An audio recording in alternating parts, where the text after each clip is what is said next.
Hola, ¿qué tal? Qué gusto saludarlos a través de este medio.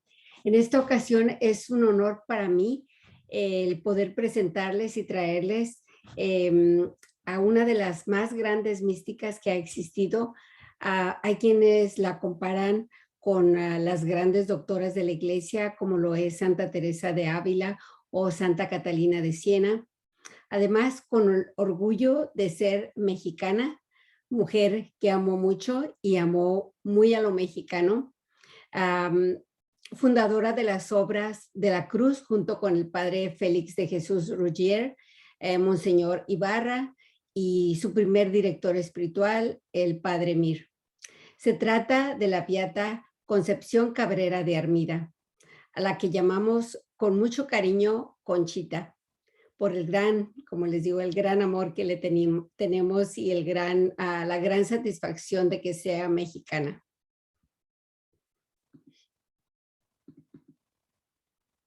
Bueno, pues esta presentación ya la he compartido con un grupo de mujeres y no la había podido grabar y compartir más ampliamente. Y después de tantos intentos fallidos, ahora hice el esfuerzo, ya que ha comenzado el mes de junio, el mes del Sagrado Corazón, la celebración de Corpus Christi, y también está a la puerta ya la celebración de Pentecostés. Y Conchita estaba totalmente ligada al corazón de Jesús, a la Eucaristía y desde luego al Espíritu Santo. Y si no la conocen, ya verán por qué les digo esto. A continuación, les invito a que vayamos a hacer una oración en el nombre del Padre, del Hijo y del Espíritu Santo. Vayamos primero a orar todos juntos el Ave María. Dios te salve María, llena eres de gracia, el Señor es contigo, bendita eres entre todas las mujeres y bendito es el fruto de tu vientre Jesús. Santa María, Madre de Dios y Madre nuestra, ruega por nosotros pecadores, ahora y en la hora de nuestra muerte. Amén. Y pues también los invito a que leamos este poema que les va a dar una síntesis de lo que van a escuchar, de lo que es y fue Conchita Cabrera de Armida. Y dice así: mujer, esposa y madre, palabras que nos hablan de tu esencia. El Dios que te llamó, que te hizo santa, se goza en tu respuesta y en tu amor. Conchita, te llamamos hoy tus hijos, orgullosos de una madre como tú. Seguimos hoy tus pasos y queremos, como tú, ofrecernos por la salvación del mundo. Laica, mística y apóstol, mujer fuerte que pronuncias con amor, sálvalos, sálvalos, y te ofreces con Jesús uniéndote con él sobre la cruz. Laica, mística y apóstol, el Señor te llamó para gritar, sálvalos, sálvalos, y te ofreces con Jesús uniéndote con él sobre la cruz. Eres nuestra fuente y nuestro origen. Nos miramos en tu estilo de vivir. Queremos, como tú, entregar la vida tomados de la mano de Jesús.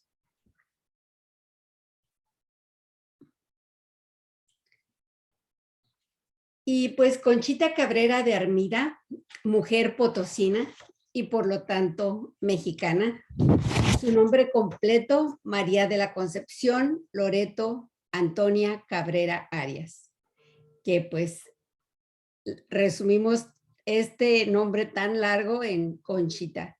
Sabemos que en aquella época, cuando ella nació, los papás acostumbraban ponerles todos los nombres del calendario. Mientras más, mejor. Bueno, pues esta es su fotografía. Y empecemos para ver cómo fue su niñez. Les contaré su historia brevemente, pues no hay tiempo que alcance y hay mucho que decir de ella. Nació el 8 de diciembre de 1862 en San Luis Potosí, México, en la fiesta de la Inmaculada Concepción, y por ello es que le ponen este nombre. Nació en los tiempos difíciles de México, los tiempos de la intervención francesa y recién pasada la Guerra de Reforma. Sus padres fueron Octaviano Cabrera y Clara Arias. Su padre fue un hombre muy caritativo con los pobres. Su madre se quedó huérfana desde los 12 años y sufrió mucho. Se casó a los 17 años y tuvo 12 hijos, 8 varones y 4 mujeres. Conchita fue la número 7. De niña, ella mostró una salud frágil, llegando a estar gravemente enferma. Fue una niña alegre, sencilla, sensible, y desde pequeña se sintió atraída por Dios, especialmente en la Eucaristía. El Espíritu Santo le dio muchas gracias de niña y la preservó de muchos pecados. Tenía también una sólida devoción a la Virgen María. Aunque su familia era acomodada, siempre le inculcaron el trabajo y el servicio desde pequeña. La situación del país interrumpió su educación escolar, ya que las leyes de reforma habían expulsado a los religiosos de las escuelas. Por ello, su madre contrató a una maestra privada que les daba clases a todos los hijos. Pero ella lo que más le gustaba hacer era tocar el piano y cantar. Su madre no los quería nunca de ociosos y Conchita fue enseñada a todas las labores de casa, desde fregar pisos, inclusive en el rancho o hacienda de su padre, aprendió a ordeñar. Y a los 12 años, ella ya sabía llevar el gasto de la casa. El servicio a los demás caracterizaba a sus padres, y cuando había un enfermo en la familia o persona con necesidad que conocían, acudían siempre a ayudar. Y Conchita, desde muy niña, supo lo que era el sufrimiento de las enfermedades y le tocó ver morir a varias personas, grandes y pequeñas. Le enseñaron a no tener miedo a la muerte y a ayudar a las personas con oraciones, vestido y atención. La trágica muerte de su hermano, cuando ella tenía 20 años, la hizo acercarse más a Dios y podemos decir que marcó su conversión. Ella escribe: me pasaba largos ratos en la azotea, contemplando el cielo y queriendo traspasarlo con mi corazón. Sentía esa sed de un más allá, de un algo muy grande con que llenar mi corazón sediento de un gran bien. En el campo, en las cañadas cubiertas de árboles, en esa sierra de la mesa de Jesús, oh Dios mío, era yo muy niña y ya mi corazón se lanzaba hacia ti, buscándote, dándote gracias por tanta belleza, o por tanta belleza, perdón. A mí la naturaleza, dijo, siempre me gustó, como la música. Me ha llevado a Dios. Yo presentía dentro de mí, Señor, casi sin conocerte, tu presencia, tu hermosura, tu poder y tu bondad.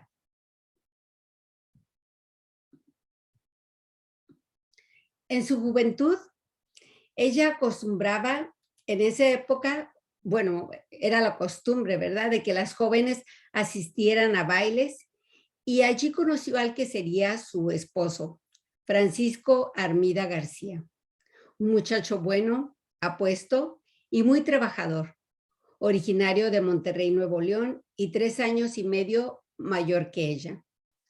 Pancho, como ella lo llamaba, la convenció diciéndole que si ella no le correspondía, él sufriría mucho.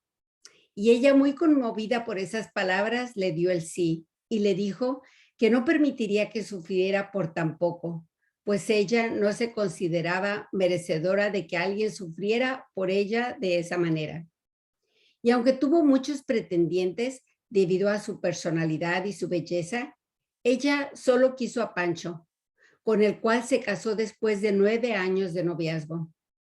Ella siempre dijo que durante todo su noviazgo y ya en su vida de casada, el amor que sentía por Pancho no le impidió amar a Dios y a Pancho a la vez, con mucha intensidad.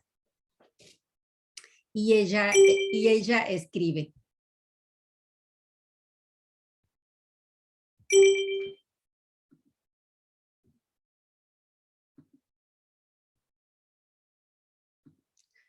a mí nunca me inquietó el noviazgo para ser menos de Dios. Se me hacía tan fácil juntar las dos cosas. Al acostarme pensaba en Pancho y al último, para dormirme, en la Eucaristía, que era mi delicia. Todos los días iba a comulgar y después a verlo pasar. Su recuerdo no me impedía mis oraciones. Me componía solo para gustarle a él. Iba a los bailes y a los teatros solo para verlo a él. Todo lo demás no me importaba. Y en medio de todo esto no me olvidaba de mi Dios. Las más veces que lo recordaba, más me atraía de una manera indecible.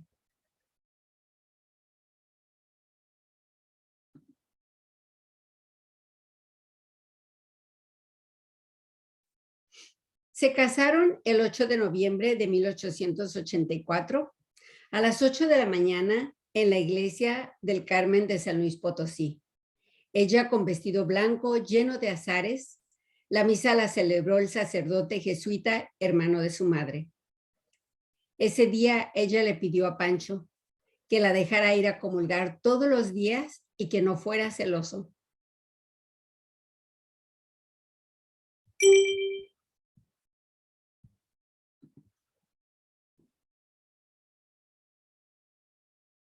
Ella oraba mucho antes de casarse por su matrimonio y ya una vez casada, cuando comulgaba, ella le pedía al Señor que la ayudara a ser una buena esposa y que le diera muchos hijos para enseñarles a amarlo y para que fueran corazones que le sirvieran.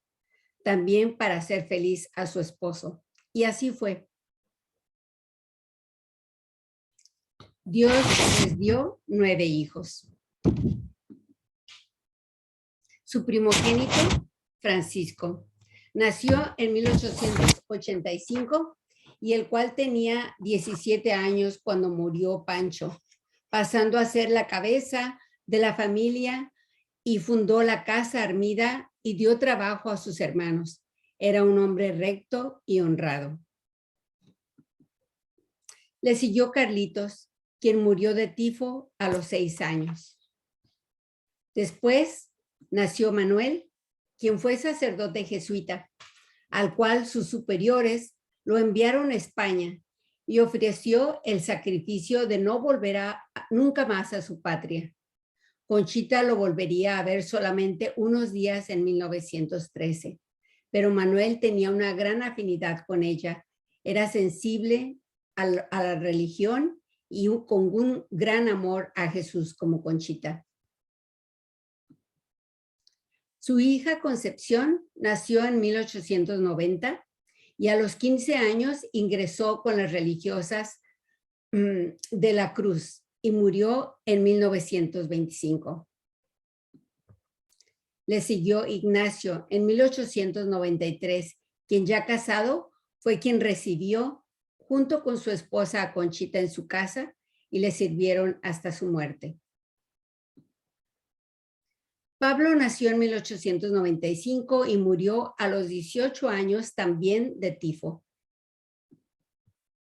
Salvador fue el 7º hijo y fue el último en casarse.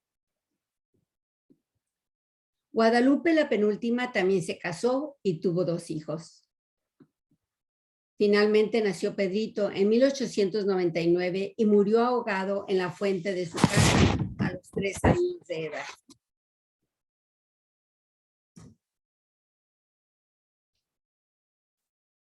Ella siempre recordaba, emocionada, la fecha, el lugar y la hora de nacimiento de todos sus hijos, así como los sentimientos que le brotaron de su corazón a ella y a Pancho con la llegada de cada uno de sus hijos. Desafortunadamente, ella tuvo la pena de ver morir a 4 de ellos.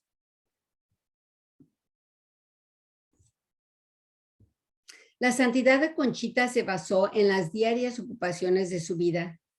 Todos los días su rutina era la siguiente. levantarse a las 2 de la mañana y dedicaba al menos 1 hora de oración. Si sus ocupaciones se lo impedían, por lo menos decía unas oraciones ejaculatorias mientras se arreglaba. Con el tiempo y en su viudez, la oración se intensificó mucho, de 2 a 3 horas diarias. Levantaba a sus hijos y los preparaba para el día. Iba a misa diariamente y comulgaba. El resto de la mañana lo empleaba en los quehaceres del hogar, escribía o cosía ropa para sus hijos o los pobres. Hacía alguna lectura espiritual y media hora de oración. Después de la comida tomaba un descanso que dicen con el tiempo suprimió. Visitaba al Santísimo y otra vez cosía, pintaba o estudiaba piano. Disponía todo para la cena y hacía el rosario con sus hijos y con los sirvientes. Platicaba un rato con ellos, les daba consejos y se acostaban.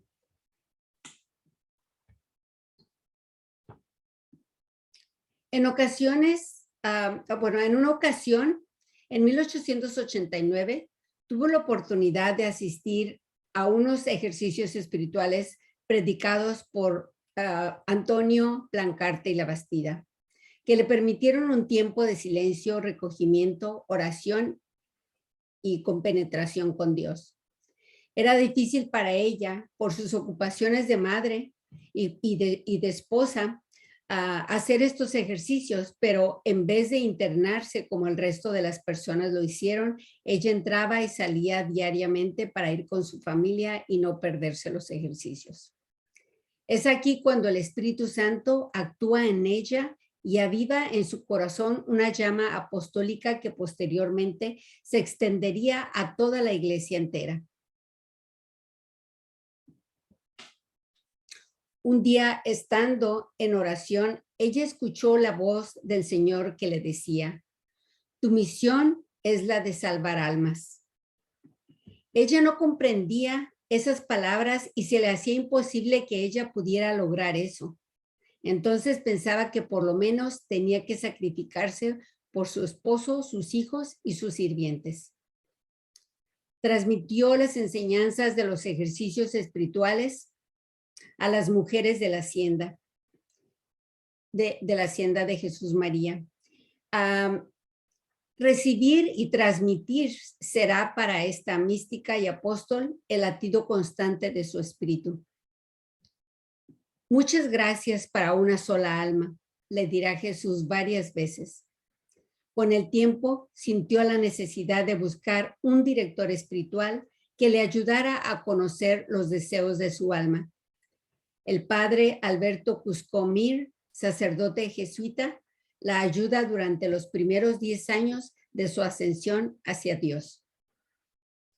El amor de Cristo latía cada día más en el corazón de Conchita y la animaba aún en los más pequeños actos.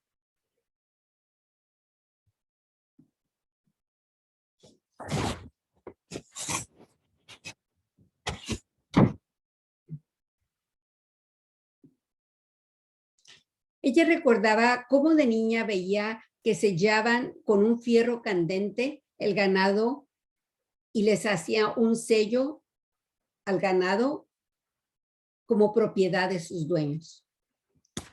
Ella también deseaba llevar esa marca en su carne y de por vida el sello como propiedad de Dios.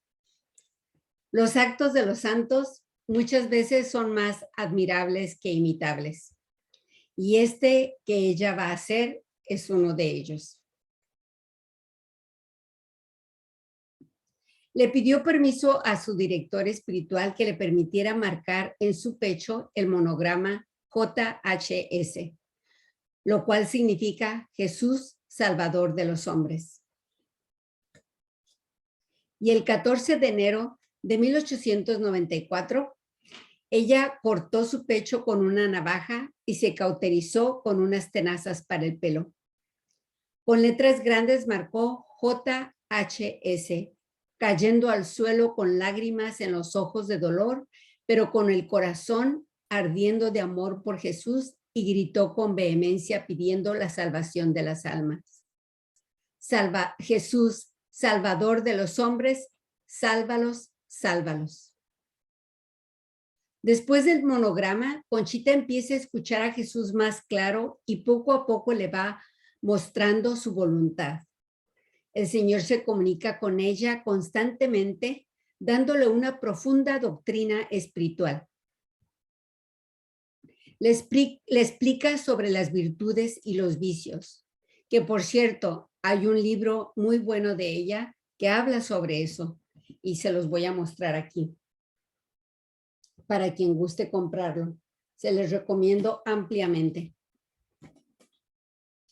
Le habla sobre el misterio de la Trinidad y de la encarnación espiritual, que ya veremos de qué se trata más adelante. Y la va guiando hacia la fundación de las 5 obras de la cruz. Todo lo que ella vivía lo va escribiendo, y es por ello que hoy tenemos y contamos con sus 66 volúmenes, más otros documentos que en total suman más de 60,000 hojas escritas. Pocos días después del monograma y un día estando Conchita en oración en la iglesia de la Compañía de Jesús en San Luis Potosí, ella tuvo una visión donde tiene una revelación que explica ella en sus escritos de la siguiente manera.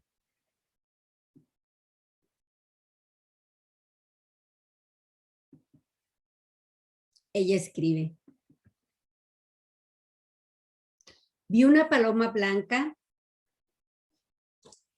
en medio de un gran fuego con rayos de luz brillantes. En el centro, una palomita con las alas extendidas y bajo de ella, en el fondo de aquella inmensidad, una cruz muy grande con un corazón en el centro como flotando en un crepúsculo de nubes con fuego dentro.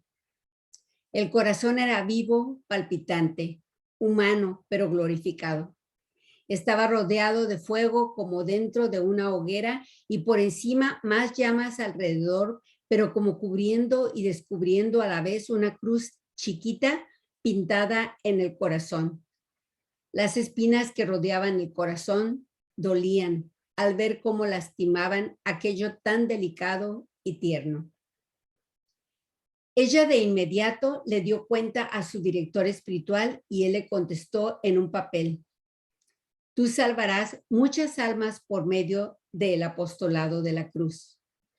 Lo que hizo comprender después de que ese era el nombre que debería llevar la gran obra que había iniciado el Señor. El padre Mir mandó pintar la cruz así como la vio Conchita, y ella, movida por la idea del apostolado, se puso a escribir los estatutos. Y aquí en la parte de atrás pueden ver la cruz del apostolado, que he podido traerla desde San Luis Potosí.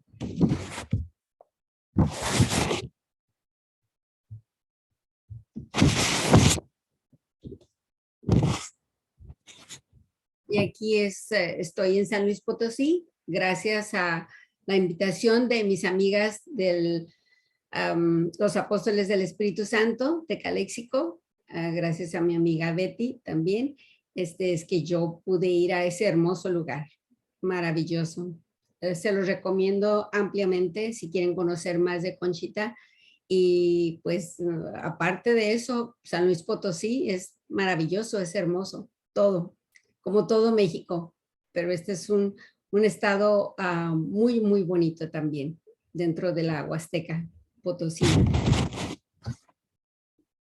La cruz fue labrada en madera para ser plantada en Jesús María, el 3 de mayo de 1894. Actualmente allí hay un santuario y varias casas de ejercicios. Muchos fieles acuden en peregrinación a ese lugar. Las religiosas de la Cruz tienen allí un museo de Concepción Cabrera, sí, el cual también pueden visitar.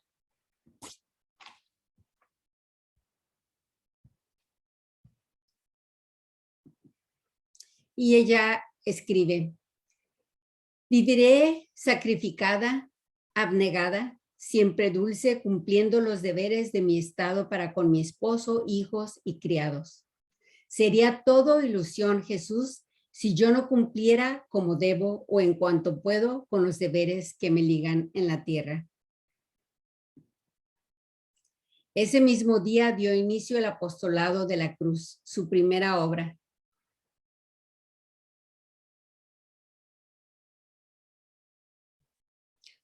Canónicamente fue establecido en el año siguiente, en 1895, por el venerable Ramón Ibarra González, obispo de Chilapa, Guerrero.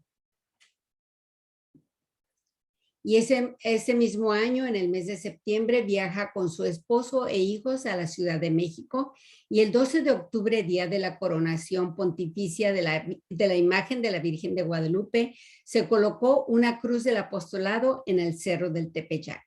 Y aquí la tienen. También ahí, gracias a Dios, he estado.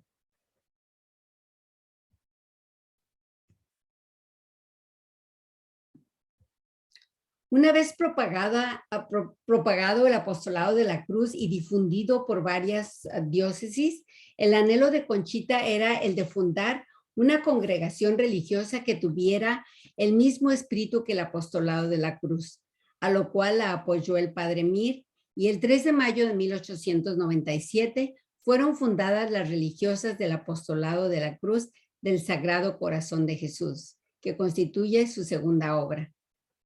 Estas obras crecían y se expandían, y las gracias espirituales no paraban de llegar a Conchita. Dios había predestinado a una mujer seglar, sin alta cultura, para iluminar a su iglesia. Ella continúa teniendo una gran intensidad espiritual donde el Señor la hace entrar en panoramas secretos de la vida interior y le permite conocer y gozar cada vez más a Dios en parajes y éxtasis desconocidos por el mundo exterior. Ella escribe: llevo en mi vida la vida a cual más fuerte. Llevo en mi vida 3 vidas a cual más fuerte. La vida de familia con sus multiplicadas penas de 1000 clases, es decir, la vida de madre. La vida de las obras con todas sus penas y peso, que a veces me aplasta y parece que no puedo más. Y la vida del espíritu o interior, que es la más pesada de todas, con sus altas y bajas, sus tempestades y luchas, su luz y sus tinieblas, que solo el Señor también me puede sostener en ella. Bendito sea Dios por todo. Pero aún en medio de la intensidad de su vida espiritual, jamás deja de lado a su familia. Sigue siendo una esposa amorosa y madre entregada. Hasta que el Señor en 1901 llamó a su lado a Pancho, que con mucho dolor y pena tiene que dejar ir Conchita. Con solamente 16 años de casados y con 38 años de edad, y ella dice al respecto: el Señor me lo dio, el Señor me lo quitó, bendito sea el nombre del Señor. Y ella escribe: ese fue mi esposo, muy bueno, cristiano, caballero, honrado, recto, inteligente, con un gran corazón, sensible a cualquier desgracia, cariñoso conmigo, excelente padre que no tenía más distracción que sus hijos. Eran su dicha y sufría mucho cuando se enfermaban. Era muy correcto en el vestir, muy fino en su trato, muy obsequioso conmigo, un hombre de hogar, muy sencillo y respetuoso y delicado. Tenía carácter fuerte, enérgico, que con el tiempo se le endulzó. Me tenía grande confianza y con frecuencia me hablaba de sus negocios tomando mi opinión, aunque nada valía. Era hombre de orden y metódico. Y se expresa muy dolidamente de su sufrimiento durante la agonía de su esposo, de su Pancho. Los primeros meses de su viudez fue muy duro y los médicos llegaron a pensar que ella también moriría. Su recuerdo la seguía por todas partes, pero eso no sucedería, ya que el Señor tenía grandes planes para ella. Cuando ella más necesitaba de la ayuda de un nuevo director espiritual, conoció al padre Félix de Jesús Ruggier.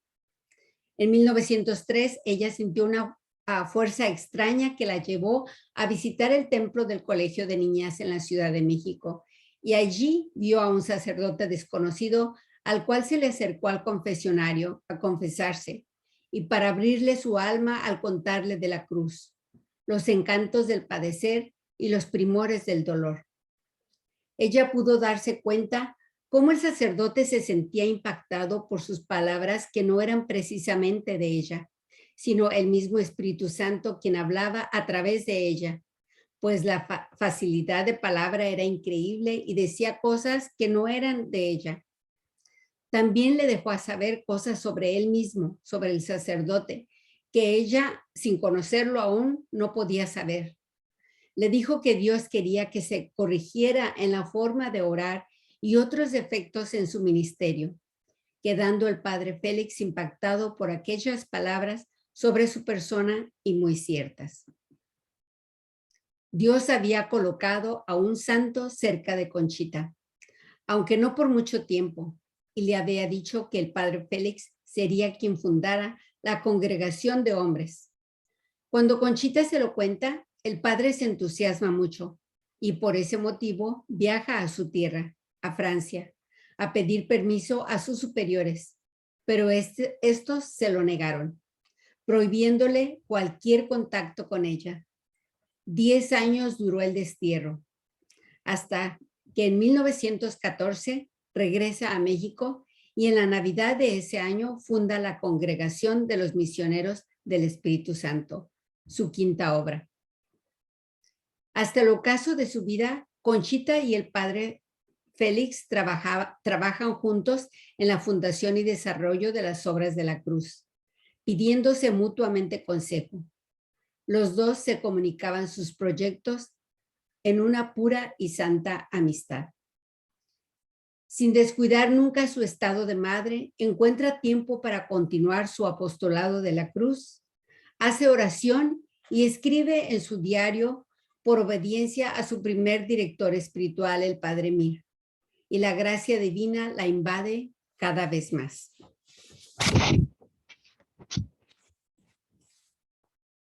El 25 de marzo de 1906, Dios le da la gracia de la encarnación mística. Este es una gracia que Dios le concedió adaptada a su persona. Siendo madre en toda la extensión de la palabra, Conchita estaba completamente unida a Jesús. El Señor le dice a Conchita que le dará la gracia más grande y más sublime que puede recibir una persona en la tierra. Una gracia que tiene un germen en el bautismo, una gracia que de estrecha unión con Jesucristo, a imitación de María y de gran fecundidad espiritual. Y Jesús le dice: aquí estoy, quiero encarnar en tu corazón místicamente. Yo cumplo lo que ofrezco. He venido preparándote de 1000 modos y ha llegado el momento de cumplir mi promesa. Recíbeme. Tomo posesión de tu corazón. Me encarno místicamente en él para no separarme jamás. Esta es una gracia muy grande que te vine preparando, mi bondad. Humíllate y agradécela. Qué fuerte.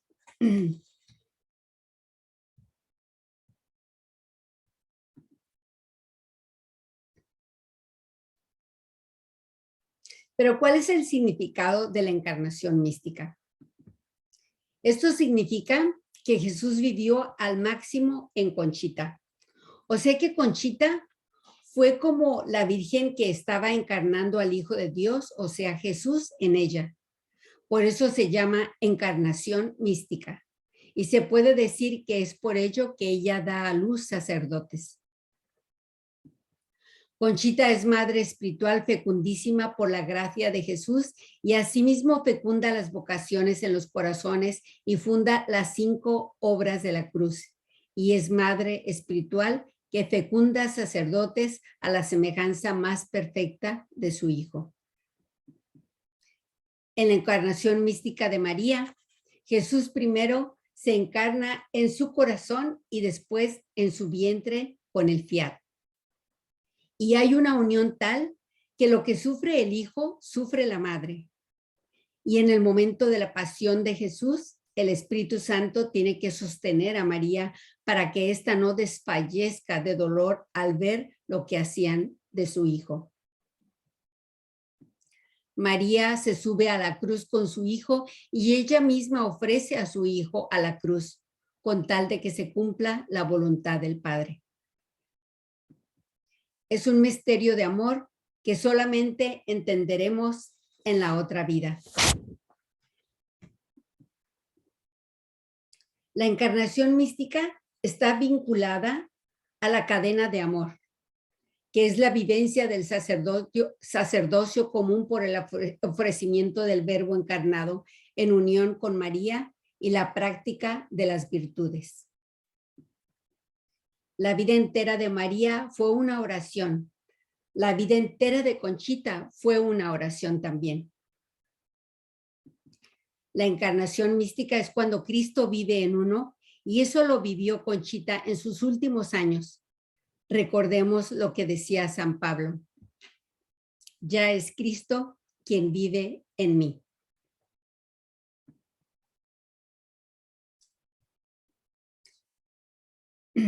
Bueno, regresemos un poquito aquí. Nuestras vidas deben ser igual y hacer de nuestro trabajo y actividades una oración. Consagrarnos cada mañana y pensar en Dios constantemente durante el día. Debe también de haber una deliciosa intimidad entre esposos y las familias con Jesús. Amar al Espíritu Santo y hacerlo amar. Conchita nos dice que del corazón de María nace el corazón de Jesús. Ambos corazones laten al mismo compás y poseen la misma sangre, sangre que sería derramada para la salvación del mundo. Había una total unión entre María, Jesús y el Espíritu Santo, esposo de María. Conchita dice, Jesús con su pasión, muerte y resurrección viene a preparar la venida del Espíritu Santo. La pasión de Cristo es parte del culmen. Pentecostés es el culmen de todo. Conchita dice, por María se va al Espíritu Santo. Dios se comunica a través del Espíritu Santo.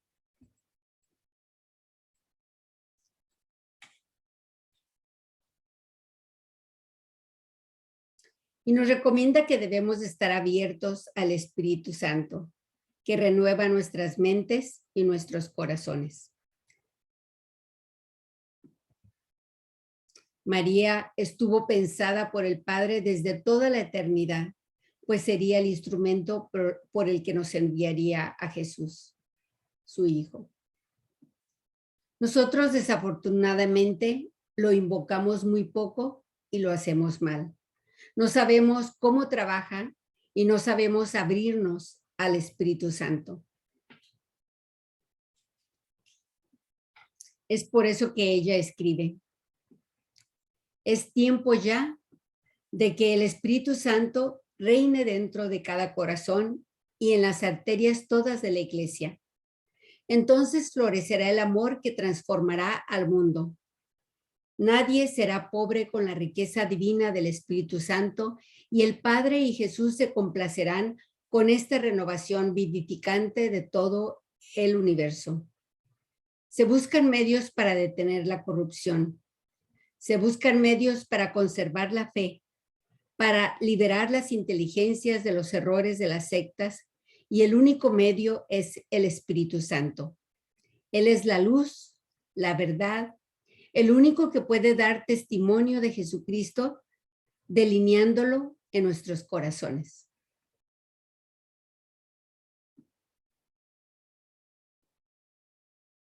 Vamos ahora a ver otros datos importantes de su vida.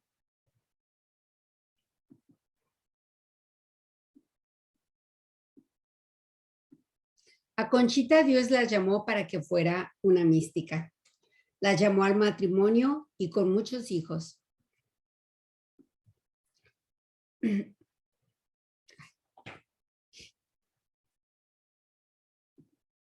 Fue hija, hermana, amiga, prima, madre, nuera, cuñada, suegra, abuela, viuda y monja al morir.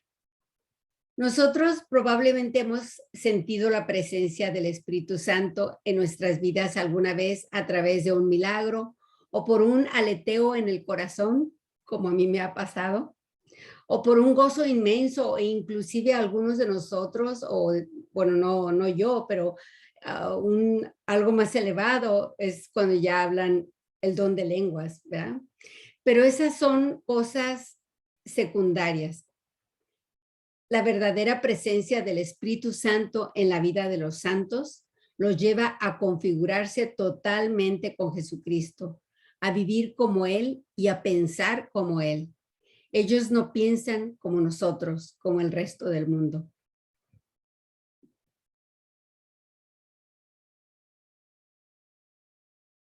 Conchita se dejó humillar como Jesús en la cruz cuando tuvo la oportunidad. Y uno de esos ejemplos es cuando su hijo más pequeño, al estar jugando con sus hermanos, cae en la fuente de su casa, se golpea la cabeza y se ahoga. Ya se han de imaginar el dolor tan tremendo de ella como madre y de no haber podido hacer nada para salvarlo. Ella, con todo valor, le da sepultura y al día siguiente los periódicos de San Luis Potosí traen el encabezado diciendo en primera plana: el fruto del descuido de una madre. Si ya de por sí había sido un tremendo golpe el perder a su hijo más pequeño de esa manera, y luego tener que sufrir estas calumnias de los periódicos, los sacerdotes que la asistían a Conchita le aconsejan que pida una disculpa pública a los periódicos, pero ella se niega, diciendo, bueno, cualquiera de nosotros, ¿verdad?, lo hubiera hecho, hubiera pedido esa disculpa, pero ella dice, para una vez que Dios me da la oportunidad de ser humillada como Jesús en la cruz, no la voy a desaprovechar. Como vemos, ella reaccionaba como lo hacía Jesús y como lo hacen los santos, no como nosotros, que probablemente nos hubiéramos indignado mucho, nos hubiéramos enojado mucho, hubiéramos actuado y hecho algo. Quizás hubiéramos seguido el consejo de los sacerdotes, pero ella no. Ella ya era una santa. Ella recibió muchísimas gracias del Señor en su vida. Por ejemplo, una de las cosas es que sabía cuando Jesús estaba dentro del sagrario, y eso se comprobó varias veces. Otra gracia fue definitivamente la revelación de la cruz y nos enseña cómo llevarla. A todos nosotros nos da temor la cruz y decimos, hágase, Señor, tu voluntad cada vez que rezamos el Padre Nuestro, pero tenemos nuestras reservas. Lo decimos con cierto temor sobre lo que Dios nos pueda mandar.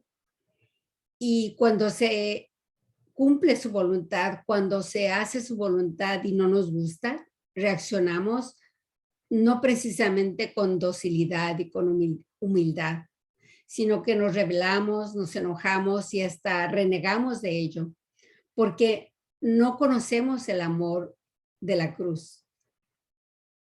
La cruz grande del apostolado, la cruz grande y pesada, es la humanidad que le duele a Jesús. Todos nuestros pecados que le duelen al Señor son, por ejemplo, el aborto, tantos niños asesinados diariamente y el tormento del alma de la madre por haber apagado esa vida, porque sabemos que las mujeres sufren ese trauma de post-aborto. Otro de los pecados que le duelen al Señor es el narcotráfico, la destrucción de la familia, el adulterio, la pornografía, los escándalos de los sacerdotes. Cada sacerdote bueno es un milagro y debemos de verlo así. Y los milagros sabemos que se logran con ayuno y oración, con sacrificio. Así es que no nos cansemos de orar por nuestros sacerdotes. Tenemos que orar también más por todos los pecadores, por toda la maldad del mundo. Todos nosotros le causamos dolores a Jesús diariamente con nuestros pecados. La cruz del apostolado nos invita a ofrecer todos nuestros sacrificios y dolores diariamente. Mientras estemos en la tierra podemos hacer mucho trabajando por Dios, inclusive ofreciendo los dolores más insignificantes de nuestro cuerpo y dolores espirituales. El ofrecimiento a Dios de las cosas que no nos gustan hacer diariamente.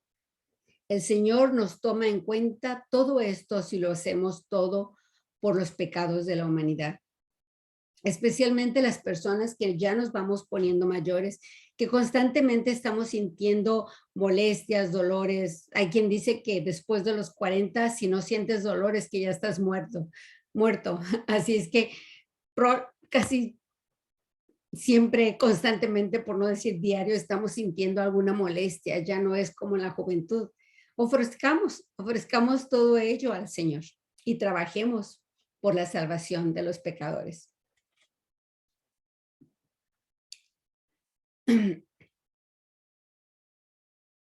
La caridad es el signo de que recibimos el Espíritu Santo. Conchita vivió el amor de Cristo en toda su extensión, allí donde Dios la plantó. Vivir el amor de Cristo como Conchita es lo que nos lleva a la santidad. Sacrificio y oración es el camino.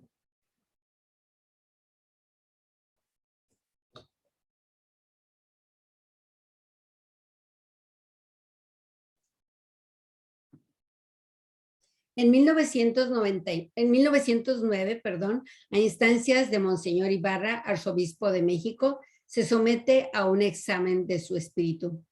Los 4 examinadores coincidieron que el espíritu de esta mujer era de Dios. Monseñor le encomienda a Conchita que trabajara por las obras de la cruz hasta su muerte y le ayuda a formar la alianza de amor y fraternidad de Cristo sacerdote, su tercera y cuarta obra. En 1913 viajó a Tierra Santa y a Roma a una peregrinación con Monseñor Ibarra.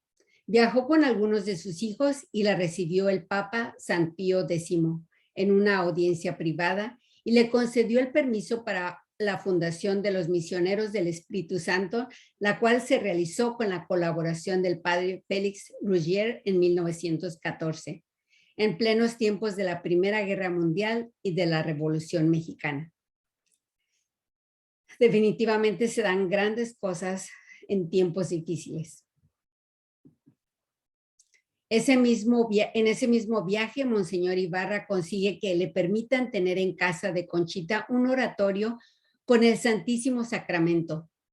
Qué privilegio, ¿verdad? La inauguración fue en marzo de 1914. En ese recogido lugar, esta laica pasaría innumerables horas del día y de la noche adorando a Dios y pidiendo la salvación para el mundo.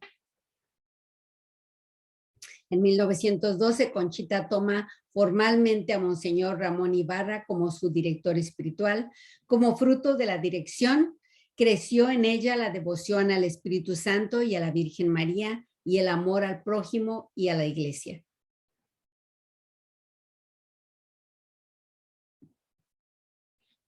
Y ella escribe: un sagrario más, Dios mío. ¿Y en dónde? En un rincón del mundo, en una colonia de México, en una pieza pobre del Mirto 3. Qué dignación, Jesús mío, Jesús del alma. Jesús, mi Jesús de todo mi ser. Has querido ser más mío, estar más cerca de mí y de día y de noche y siempre. Oh Jesús, Jesús benigno y bondadoso, ¿con qué te pagaré tal favor? Amándote hasta no poder más, sacrificándome por ti no en una, sino en las miles de cruces que me rodeen, y viviendo una vida toda dedicada a ti en un santo recogimiento. Señor del Sagrario, ayúdame a practicar estas virtudes con todo empeño, el recogimiento, la mortificación y la humildad. Permítanme tomar poquita agua porque tengo mi garganta bastante seca.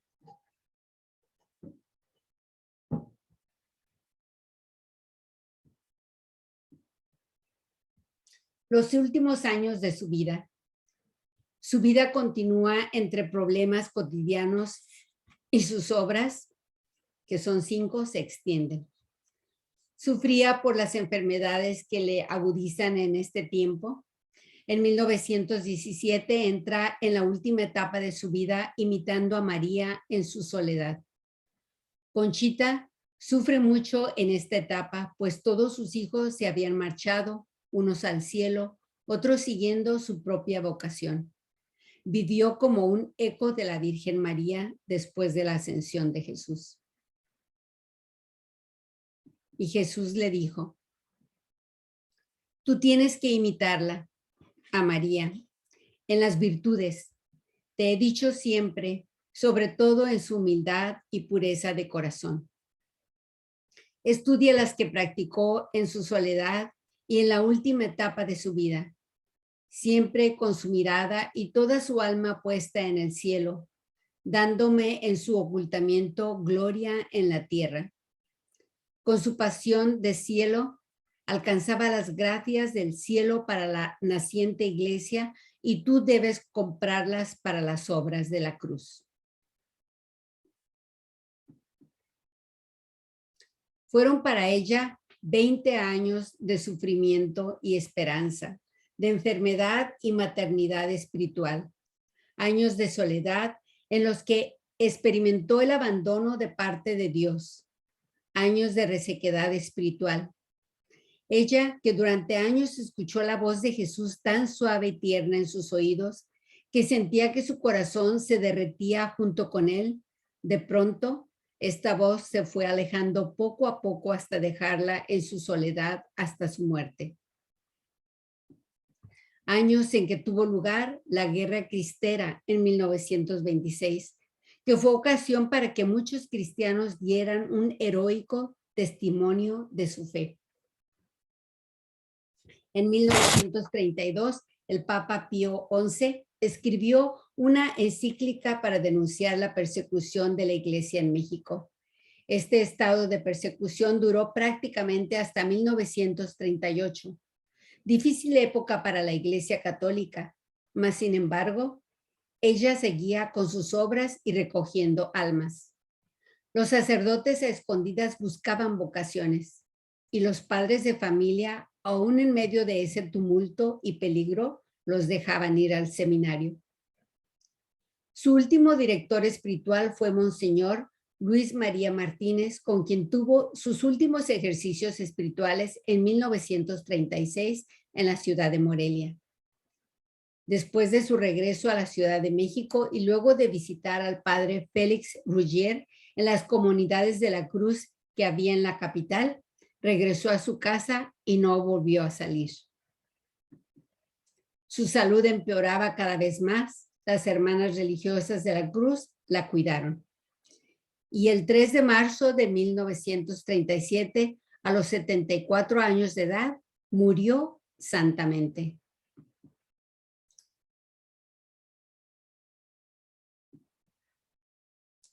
Le pusieron el hábito de religiosa de la Santa Cruz, pues en 1910 el Papa le había concedido hacer los votos religiosos válidos en el momento de la muerte. Y ella escribe, esto es fabuloso, dijo, moriré, No podré ya sufrir. Me faltarán las fuerzas para postrarme al pie del sagrario. Mi corazón dejará ya de latir. Pero, ¿qué consolador será para mí pensar que sobre la tierra quedarán labios que, en mi nombre, continuarán alabando a Dios? Corazones que en mi nombre sigan latiendo de amor por Jesús. Hostias vivas que en mi nombre sigan elevando al cielo el perfume divino de la sangre. Son mi sangre, y en ellos continuaré sufriendo, como continuaré amando. No moriré del todo, hijos míos. Me sobreviviré en vosotros. Hermoso.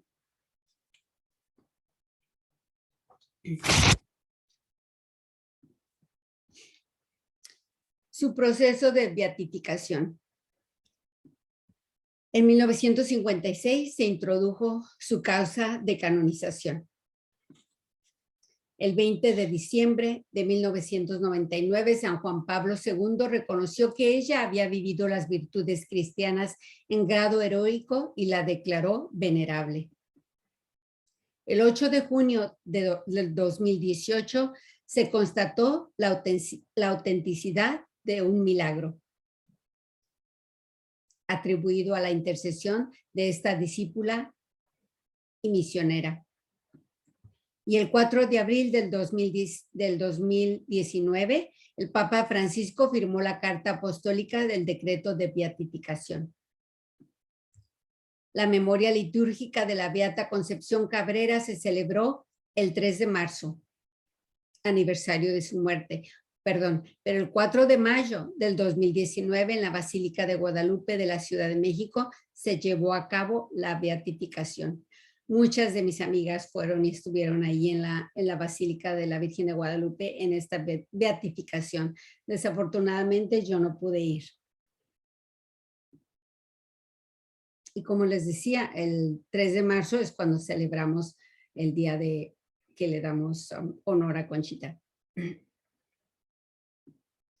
Sus restos mortales, cuando falleció, fueron llevados al Panteón Español con la inscripción en la fosa de Cruz de Jesús, su nombre simbólico dado por Dios en una revelación. A partir de 1974, sus restos, que ahora los podemos llamar reliquias de la Beata Concepción Cabrera, fueron trasladados a la cripta del Templo de San José Altillo de los Misioneros del Espíritu Santo en la colonia Coyoacán, que por cierto, allí sí estuve en una ocasión en una peregrinación con el padre Eduardo y todavía no la conocía. Increíble. Me dijeron que ahí estaban sus restos y yo dije, ok, voy a investigar sobre ella, pero todavía no sabía yo ni su biografía, ni lo que había hecho, toda la maravilla que hizo, ni quién era. Fue algo sorprendente de veras, pero allí estuve, gracias a Dios. Y ahora vamos a explicar un poquito lo que significa la cruz del apostolado. Pues es una cruz gloriosa que expresa la victoria del amor sobre el sufrimiento y el pecado, la glorificación del dolor, flota en el aire, invitándonos a cargarla con amor generoso.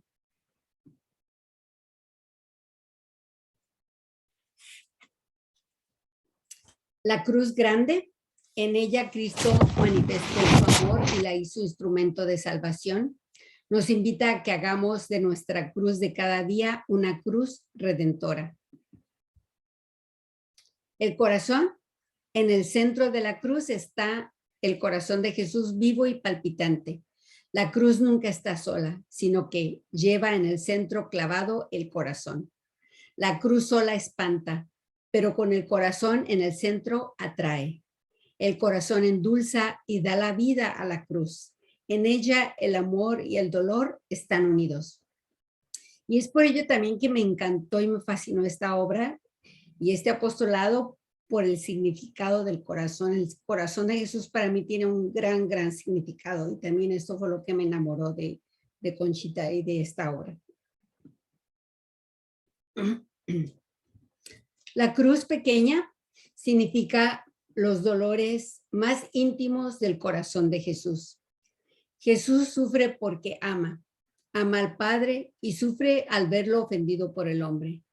Ama al hombre y sufre porque no lo ve sufriendo a causa del pecado separado de Dios.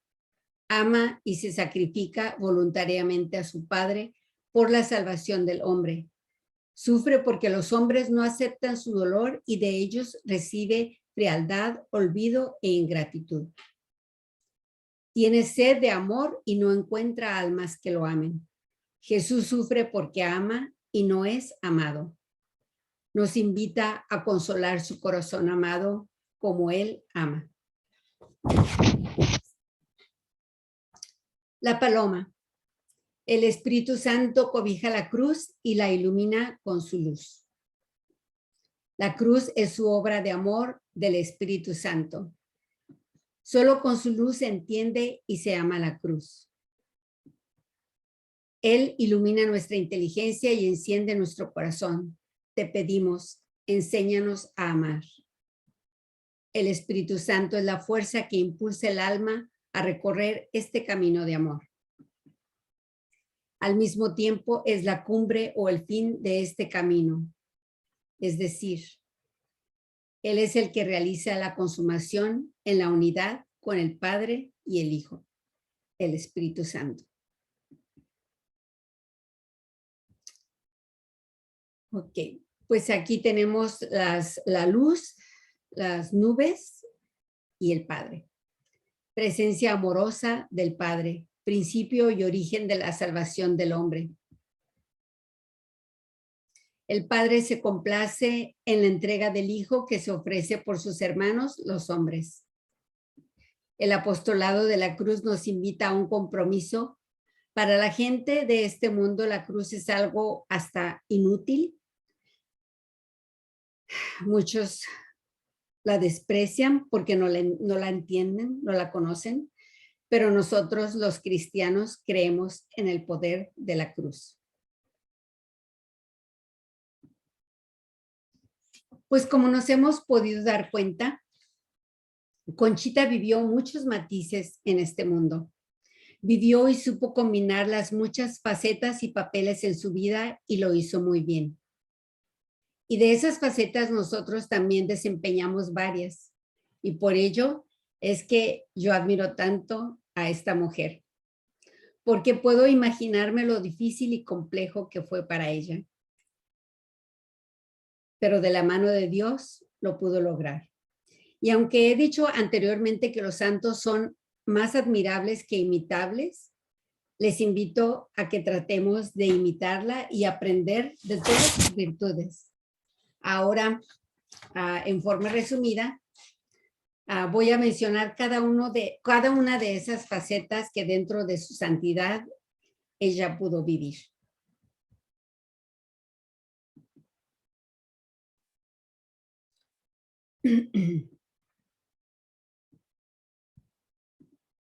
Como mujer,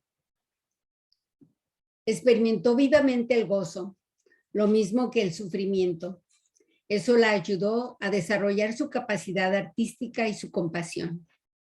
El trato con Dios acrecentó su intuición. Tenía una mente lúcida y destreza para los trabajos manuales. Persona fuerte y a la vez tierna. Se dice que era como una barra de hierro envuelta en terciopelo. Se distinguió por su interés por todos y por su solidaridad con los más necesitados, material y espiritualmente. Vivió con sencillez y amor a sus diversas relaciones, como hija, hermana, amiga, esposa, nuera, cuñada, madre, viuda, suegra, abuela. Tuvo que abrirse paso en la sociedad machista de México de los siglos finales 19 y principios del 20. Como esposa, vivió enamorada de Francisco Armida García, su único novio, su bueno y respetuoso compañero. Vivió armónicamente el amor a su esposo y el amor a Dios. Con paciencia ayudó a Pancho a dulcificar su carácter. Cuando fue necesario, supo exigirle a su esposo que le diera su lugar. Lo llevó a conocer más a Dios y a ser mejor hijo de la iglesia. Lo aconsejó en sus negocios y lo apoyó. Lo acompañó en su enfermedad, lo ayudó a morir bien. El matrimonio fue para ambos un camino de santidad. La experiencia del matrimonio le ayudó a extender y vivir la relación esponsal con Jesucristo.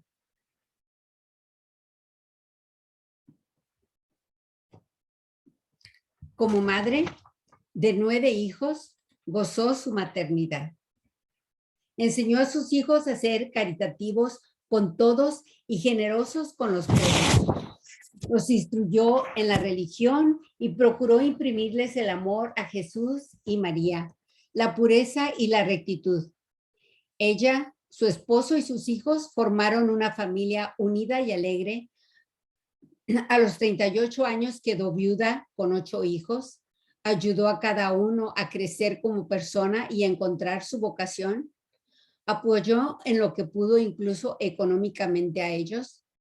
Tuvo la pena de ver morir a 4 de sus hijos. Fue una abuela cariñosa y la maternidad física la preparó para vivir la maternidad espiritual. Como mexicana que nació en 1862 y murió en 1937, le tocaron tiempos de don Porfirio y la Revolución. Vivió de manera sencilla en la abundancia y dignamente en la pobreza. Fue querendona, desprendida y hospitalaria. Tenía clara conciencia de su pequeñez.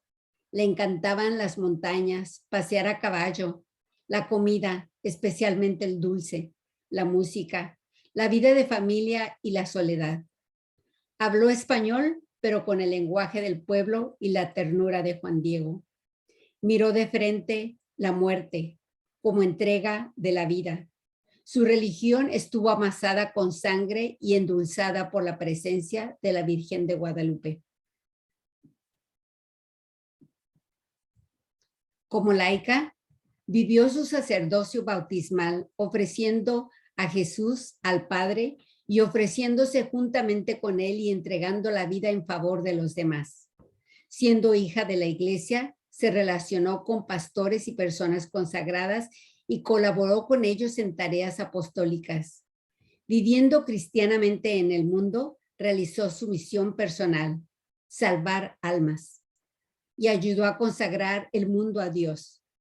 Supo conquistar su espacio eclesial frente a la mentalidad clericalística de la iglesia anterior al Concilio Vaticano II. Vivió la persecución que la iglesia mexicana sufrió en los tiempos de la Guerra Cristera. Como viuda, el recuerdo de su esposo la llenaba de nostalgia, a la vez que de consuelo y gratitud. Extrañaba su calor, su amparo, su amor y sus consejos. Tuvo que ser madre y padre de sus hijos a la vez. Cuando enviudó, el mayor tenía 15 años y el menor solamente 2. Con gran confianza buscó el amparo de la Virgen María y la tomó por modelo y compañera. En los casi 30 años que sobrevivió a su esposo, experimentó soledad y desarraigo. Varias veces tuvo que cambiar de casa. Vivió con estrechez económica. La vida de familia fue un lugar privilegiado para practicar las virtudes y santificarse.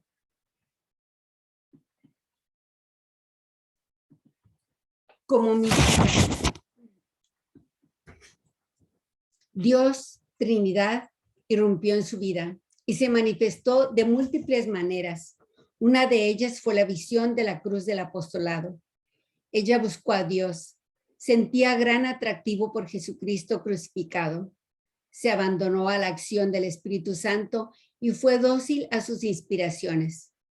Dios le otorgó gracias especiales, amor a Dios y al prójimo, espíritu eucarístico, humildad, pureza, celo apostólico.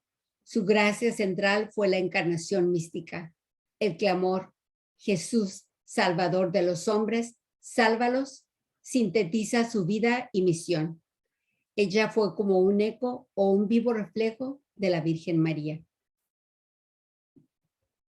Como apóstol, colaboró con Jesucristo en la salvación de la humanidad, en especial con su oración y sacrificio y con la santidad de su vida.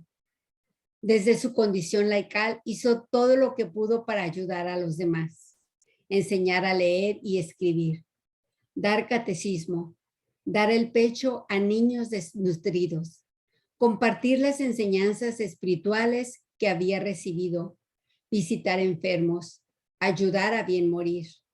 Apoyó material, afectiva y espiritualmente a muchas personas. Anunció el evangelio, escribió libros, hizo viajes, buscó colaboradores, promovió la fundación y el desarrollo de las obras de la cruz. Como mistigoga, fue un instrumento dócil y eficaz al Espíritu Santo. Acompañó en su camino cristiano a su esposo, sus hijos y otros familiares. Formó a sus hijos Manuel y Concepción en su vocación religiosa. Encendió en el amor a Jesucristo a presbíteros como Félix de Jesús Ruggier, a obispos como Ramón Ibarra y Leopoldo Ruiz y a muchas religiosas. Con su palabra y ejemplo, los enseñó a confiar en Dios y a amarlo, a ser dóciles al Espíritu Santo, a orar y santificarse, a practicar las virtudes, a ser apóstoles, a anhelar la santidad y caminar hacia ella. Como escritora, dedicó largas horas a la pluma.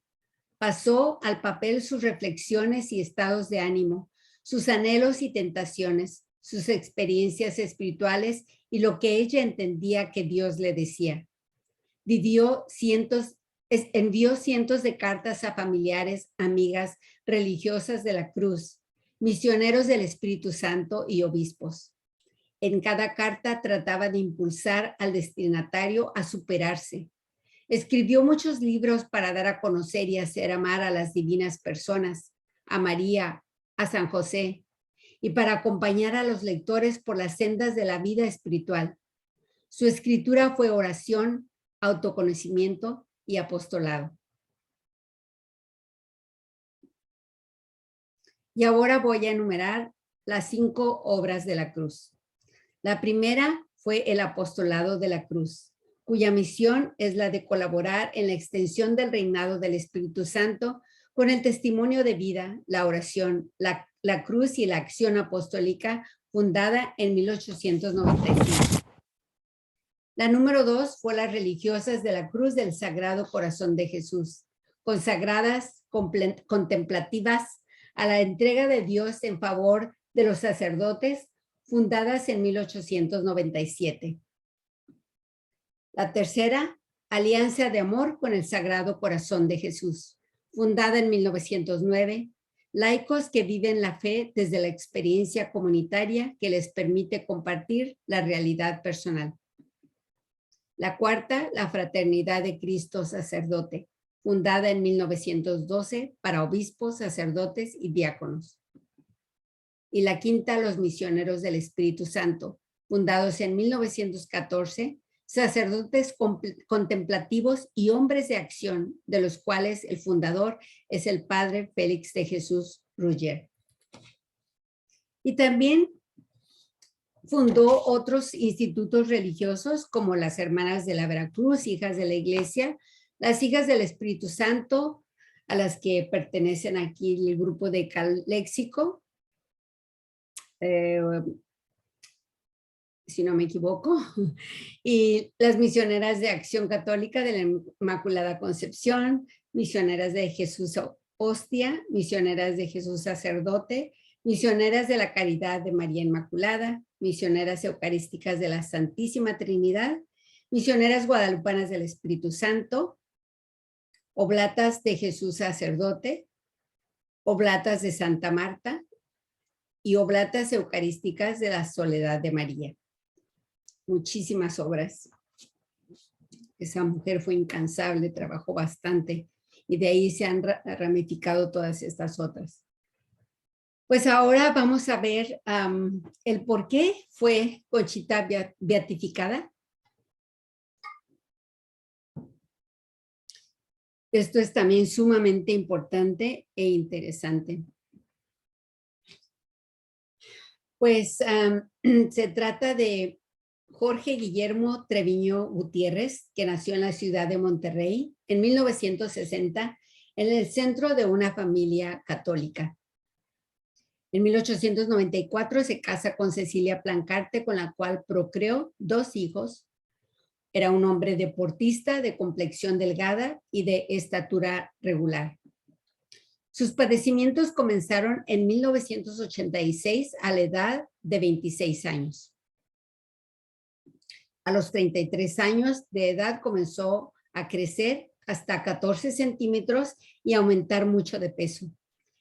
Es en este momento que comenzaron contracciones musculares y un calvario de enfermedades sin conocer su causa.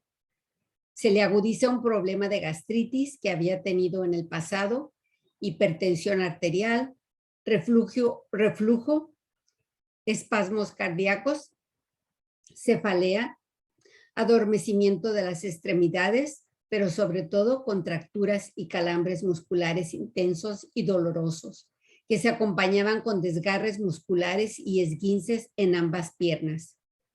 Con el paso del tiempo, estos síntomas fueron empeorando y los ataques y espasmos musculares con mucho dolor se le presentaban en cualquier momento ante cualquier tipo de ejercicio físico o sin importar que estuviera lo que estuviera haciendo, inclusive cuando estaba dormido.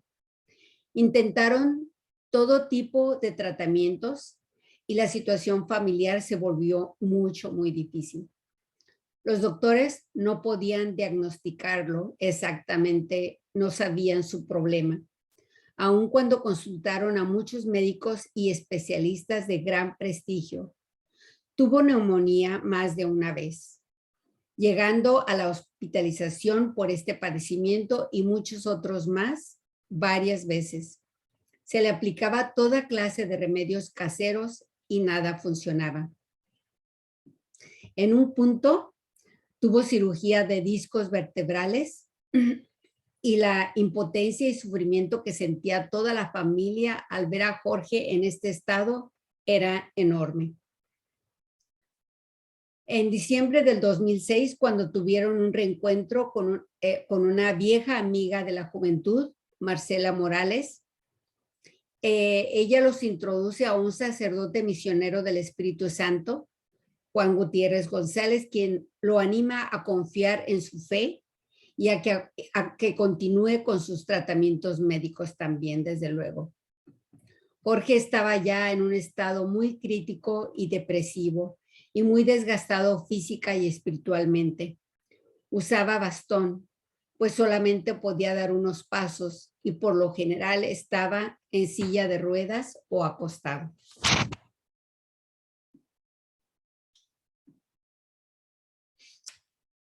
Y es en enero del 2008 cuando su amiga, de la cual les hablé, Marcela, les regala una fotografía de Conchita con una oración y además una cruz del apostolado, y le contó de Jesús María como un lugar de paz y oración en el estado de San Luis Potosí.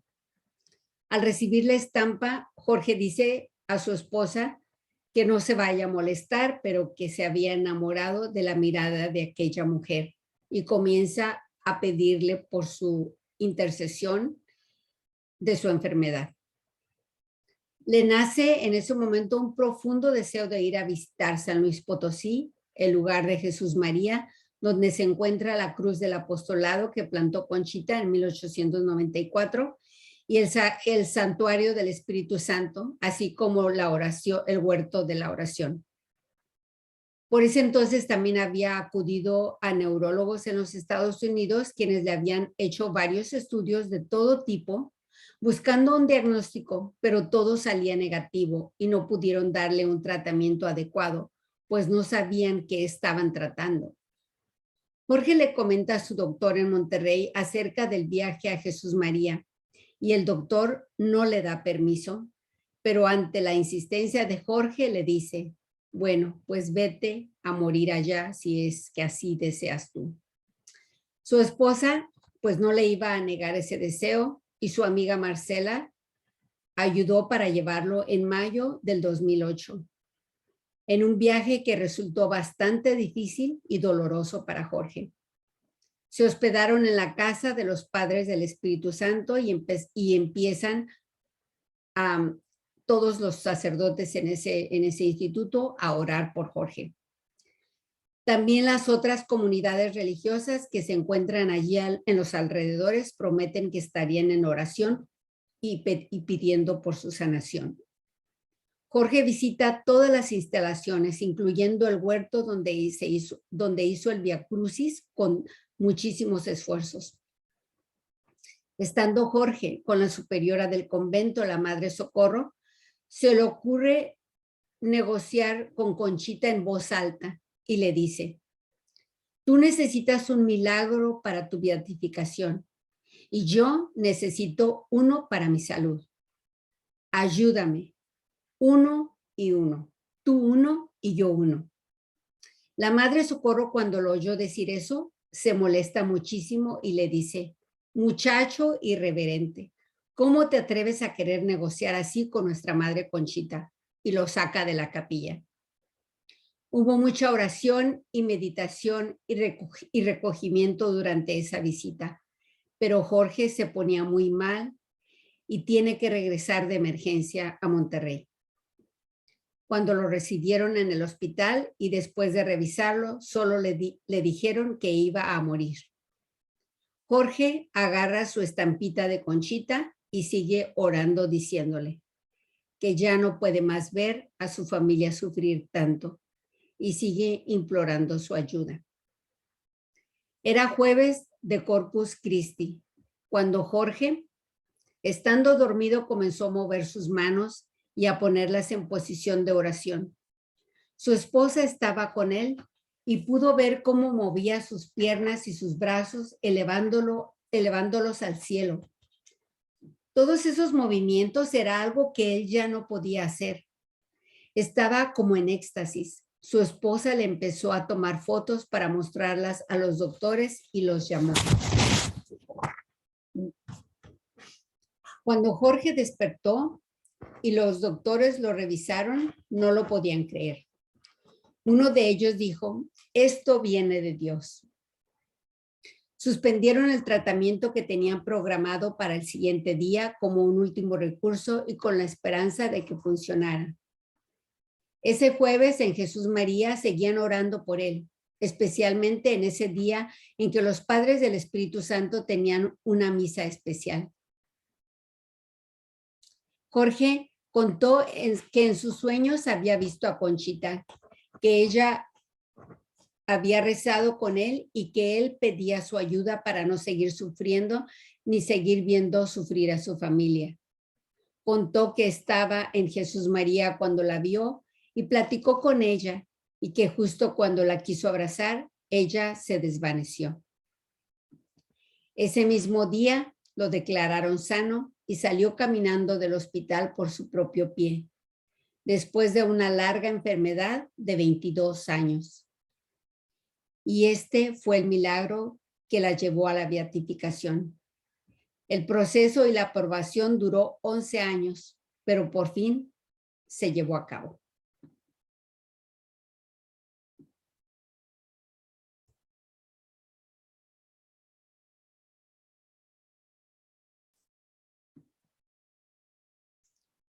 Oremos porque un día la iglesia declare a Conchita santa y doctora de la iglesia.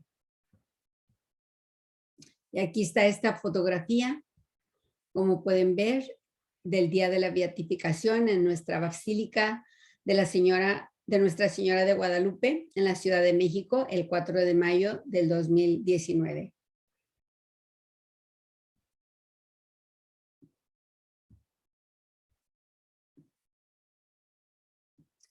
Y como les digo y les repito, oremos porque un día la iglesia declare a Conchita santa y doctora de la iglesia. Sería maravilloso tener una doctora mexicana que fue laica como nosotros, que tuvo hijos, que cocinaba, que comía tamales, amaba nuestra cultura mexicana emprendedora y adelantada a la época de la Iglesia, buscando su lugar como mujer incluso antes del Concilio Vaticano II. Muy nuestra, de nuestra tierra. Me entusiasma pensar en todo esto y pido y hago oración por ellos. Así es que, pues gracias, Conchita Cabrera de Armida, por tu entrega e inmenso amor a Jesucristo y a la cruz, por tu gran ejemplo y tus enseñanzas.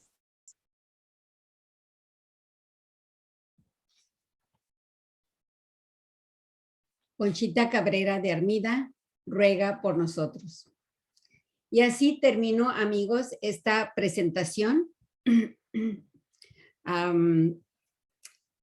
Esta presentación formidable de nuestra querida Conchita Cabrera de Armida, una mujer excepcional a la cual Dios usó para darnos un testimonio de que sí se puede.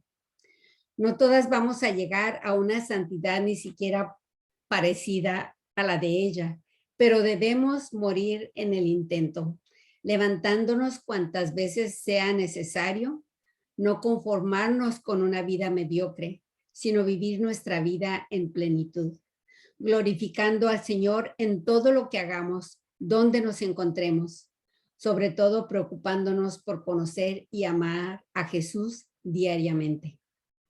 Muchísimas gracias, amigos. Bendiciones y hasta la próxima.